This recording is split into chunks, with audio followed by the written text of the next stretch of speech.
भर्गो देवस्य धीमहि धियो यो न प्रचोदयात्। बोलो ओम भूर्भुवः स्वः तत्सवितुर्वरेण्यं भर्गो देवस्य धीमहि धियो यो न प्रचोदयात्। प्रभु भूर्भुवः स्वः तत्सवितुर्वरेण्यं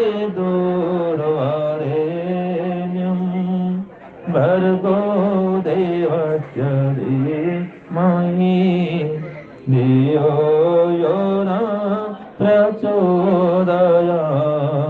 धियो यो न प्रचोदयात्।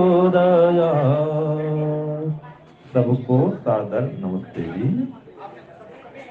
वैदिक सत्य सनातन धर्म मानव निर्माण केंद्र के तत्वावधान में दिल्ली के नांगलोई क्षेत्र में श्री रामपाल जी आर्य जी के मुख्य यजमानत्व में आज उनके निवास में एक पवित्र यज्ञशाला का उद्घाटन हुआ, शुभारंभ हुआ। इस यज्ञ के ब्रह्मा आदरणीय श्रद्धेय आर्य जगत के मूर्धन्य विद्वान चंद्र आचार्य अखिलेश जी, अखिलेश्वर जी भारद्वाज जी। तो आपसे परिचय बहुत पुराना है, लेकिन एक बार मिलना हुआ था, रोजर में आप आए थे और आप हमारे आचार्य ज्ञानेश्वर जी के गुरु भाई हैं, गुरुकुल कालवा के स्नातक हैं। स्वामी रामदेव जी उनसे तो अग्रज हैं। स्वामी रामदेव जी से आप सीनियर हैं, वो तो आपसे जूनियर हैं। गुरुकुल कालवा के आप वरिष्ठ स्नातक हैं।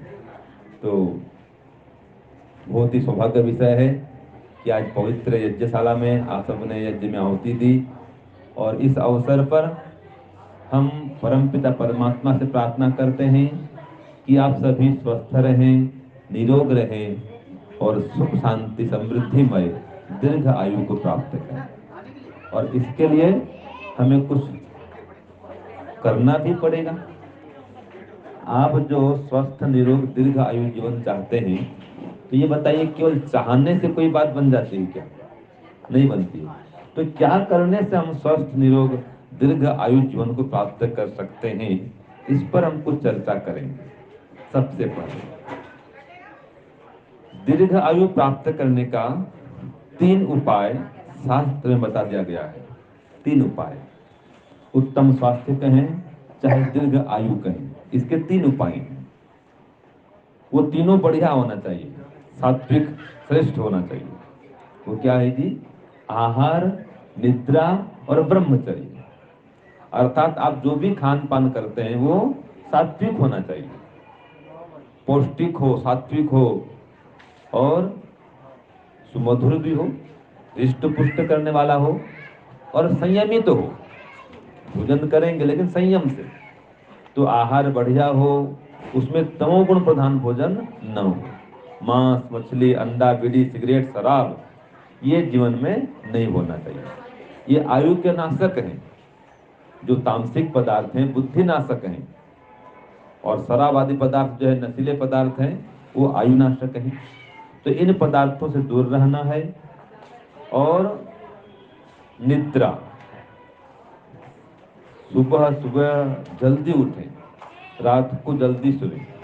ये जल्दी सोने का वो पैमाना आपको तय करना है। हम तो बोलते हैं 10 बजे सो जाए, अच्छा है, 10 बजे सोना और सुबह 4:30 4 बजे 5 बजे तक उठ जाना, ये आदर्श समय है। सोते 11 बजे हैं तो कोई बात नहीं, 5 बजे उठें, मैक्सिमम 6 बजे उठें। सूर्योदय के पश्चात सोना नहीं चाहिए। सुबह सुबह उषा रानी एक धन बांटती फिरती है, जो जागता है वो पाता है, जो सोता है वो खोता है। तो सुबह जल्दी उठने का अभ्यास करिए, इससे आयु बढ़ती है, बुद्धि बढ़ती है। और उठ करके थोड़ा आसन व्यायाम भ्रमण भी करिए, प्राणायाम भी करिए, इससे आयु बढ़ती है। फिर संध्या उपासना करिए, योग ध्यान करिए। अगर योग ध्यान करेंगे, गायत्री मंत्र जप करेंगे, ओम का जप करेंगे, तनाव मुक्त जीवन जी पाएंगे। और एक बात देखिए, अभी आज सबने यज्ञ किया, तो यज्ञ कुंड के पास हम तो बैठे थे, सभी लोग बैठे थे, तो हम सबको गर्मी आई कि नहीं आई जी? आई ना। तो अग्नि पास बैठेंगे और गर्मी न आए, ये संभव तो नहीं है। ऐसे ही ईश्वर की उपासना में बैठेंगे, ध्यान में बैठेंगे और सुख शांति न आए, आनंद न आए, ये नहीं हो सकता है। आनंद आएगा ही आएगा, शांति आएगी आएगी, तनाव मुक्त जीवन जिएंगे ही जिएंगे। जिसके जीवन में तनाव नहीं है, उसकी आयु बढ़ेगी, वो बीपी से, ब्लड प्रेशर से दूर रहेगा।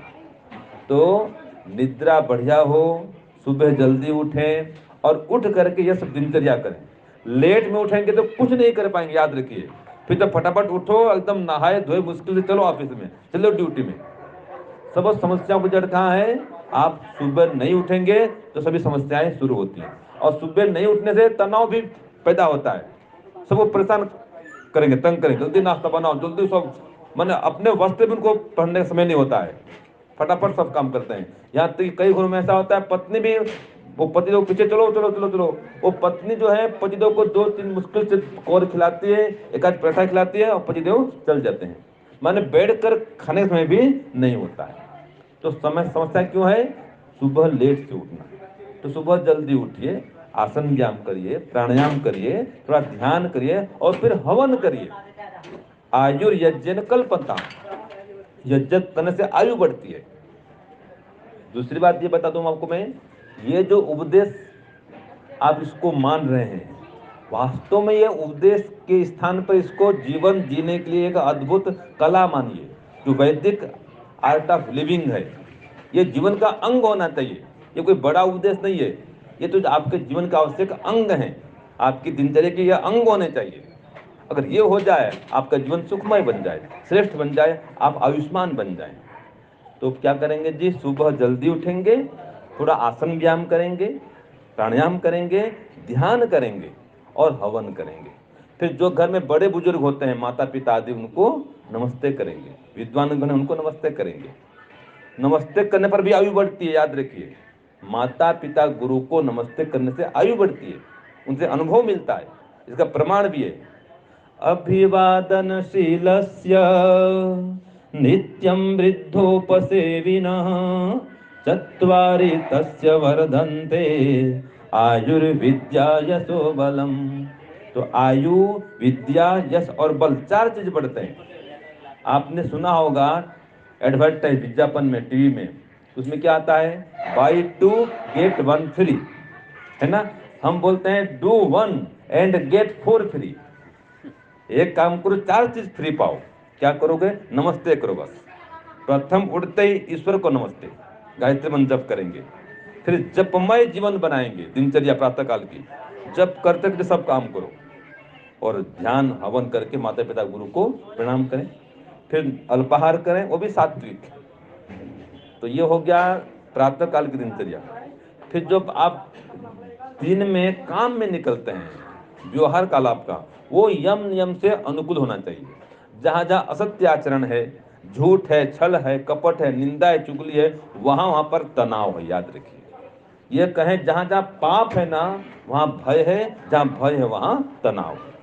आपको ऐसा लगता है कि कोई देख न ले, कोई जान न ले, ये जो भय है ना, ये भय ही अंदर में तनाव पैदा करता है। धड़कन बढ़ जाए, समझो ये कुछ गलत हो रहा है। तो ऐसा गलत काम नहीं करें, इससे आयु बढ़ेगी, गलत काम से आयु घट जाती है। तो आहार, निद्रा, ब्रह्मचर्य का पालन करें, संयम से जिए। खाना पीना जीना तीनों संयम से होना चाहिए। जहां असंयम है वहां पर रोग है, वहां पर फिर आयु का विनाश है। तो ब्रह्मचर्य अर्थात घर में रहते हुए भी संयम से जीवन जीना है। आप बोलेंगे स्वामी जी हम तो गृहस्थी हैं, हम किस प्रकार चलें ब्रह्मचर्य में? तो गृहस्थी भी ब्रह्मचारी होकर के रह सकता है, चल सकता है, वो नियम से संयम से सब काम करेगा तो वो ब्रह्मचारी कहला सकता है। तो एक तो मैंने कहा दिया आहार निद्रा ब्रह्मचर्य, और ध्यान उपासना हवन। और एक काम है जी, अगर आप सुख चाहते हैं, शांति चाहते हैं, तो आपके जीवन में सत्संग हो। यदि सत्संगति करिष्यति भविष्यति भविष्यति अन्यथा पतिष्यति पतिष्यति। अगर सत्संग करेंगे आपका निर्माण होगा, सुख शांति आएगी। एक मंत्र आता है, उसमें कहा भी क्या है, हम किस प्रकार चलें? तो मंत्र बहुत अच्छा है, ओम स्वस्ति पंथामनुचरेम सूर्या चंद्रमसाविव पुनर्दधता अग्नता जानता संगमे मही। तो हम विद्वानों का संग करें, जानता जो विद्वान है जानिए, और अग्नता जो अहिंसक हैं, दयालु हैं, सबके साथ प्रेम पूर्वक व्यवहार करते हैं, और दानी हैं, दानशील व्यक्ति हैं, भामाशाह हैं। तो दानी व्यक्ति हैं, धर्मात्मा हैं, विद्वान हैं, अहिंसक हैं, इन लोगों के साथ में संग करें। और ऐसे बीच बीच में जो सत्संग होते हैं, विद्वान बनाते हैं, उनकी संगति में आए, उनसे कुछ उपदेश ग्रहण करें और उनके उपदेश के अनुसार जीवन में मोड़ लाएं। अपने दुर्गुणों को, दुर्व्यसनों को छोड़ें। याद रखिए, दुर्गुण हमेशा दो हैं, दुर्गुण हमेशा दुख देते हैं। बोलिए, दुर्गुण हमेशा दुख देते हैं और सद्गुण हमेशा सुख देते हैं। तो एक भी दोष नहीं रहने पाए, एक भी दुर्व्यसन दुर्गुण न रहने पाए, सद्गुण बहुत से आ जाए। यद भद्रम तन्नासु, एक एक भद्र गुण, सद्गुण आते आते कई सारे दुर्गुण सद्गुण जमा हो जाते हैं। और अगर एक दुर्गुण रह गया ना, तो कई सारे दुर्गुण को ले आएगा वो। जैसे मटका में एक छेद रह जाए तो सब पानी को निकाल देगा, ऐसे अगर एक दुर्गुण आ जाए तो कई दुर्गुण साथ में आ जाएंगे और सद्गुण सब निकल जाएंगे। तो दुर्गुणों को दूर करना है, सद्गुणों को धारण करना है, और मधुर वाणी का प्रयोग करना है, गुस्सा को, क्रोध को दूर करना है। अगर जीवन में, घर में, परिवार में क्रोध है, गुस्सा है, कटुवाणी है, तो आयु घट जाती है। सबसे भयंकर आयु नाशक कौन है बताऊं आपको? बता दूं? जिसकी पत्नी कठोर बोलती है, जिसकी पत्नी क्या कहते हैं, पति देव की सहायता नहीं करती है, पति की विपरीत चलती है, बस वो पत्नी घर में बैठी शेरनी है, बुरा ना माने। लेकिन जो पत्नी पतिदेव के अनुकूल चलती है, उनके काम में सहायता करती है। यहाँ देखिए परिवार में, रामपाल जी का परिवार है, सभी लोग लगे हुए, पति पत्नी बेटा बहू सबको देखिए, सुबह से माता जी लगी हुई है, उनके धर्म पत्नी रामपाल जी की, बेटे लगे हैं, बहू लगे हैं, सब लोग, बेटी भी आ गई है, सारा परिवार। तो जिस परिवार में ऐसा प्रेम है, जिस परिवार में मधुर वाणी है, वो परिवार स्वर्ग है, वहीं पर सुख और शांति है और दीर्घायु की प्राप्ति है। तो कठोर वाणी का त्याग करें। एक मंत्र और बोलता हूं, थोड़ा सा मंत्र है, फिर वाणी को विराम दूंगा। ओम मधुमन में निक्रमणम मधुमन में परायणम वाचा वदामि मधुमन् भूयासं मधुसंदृश वाचा वदामि मधुमन् भूयासं मधुसंदृश। तो हमारा परस्पर मिलना मधुरता से हो, हमारा बिछड़ना भी मधुरता से हो। जब तक रहेंगे प्रेम से रहेंगे, और भाई भैया अलग भी होते हैं तो प्रेम से अलग होंगे जी। और जहाँ प्रेम है ना, वहीं पर विश्वास है, जहाँ पर विश्वास है वहाँ प्रेम है, वहीं पर सुख है। और इसके लिए सहनशील भी होना चाहिए। बिना सहन शक्ति के आप प्रेम से, विश्वास, शांति से नहीं रह सकते हैं। झगड़ा होगा वहाँ, कठोरता आएगी। तो सहनशील बनिए। तो सहनशीलता हो, मधुरता हो, विनम्रता हो, तो जीवन में प्रसन्नता आएगी ही आएगी।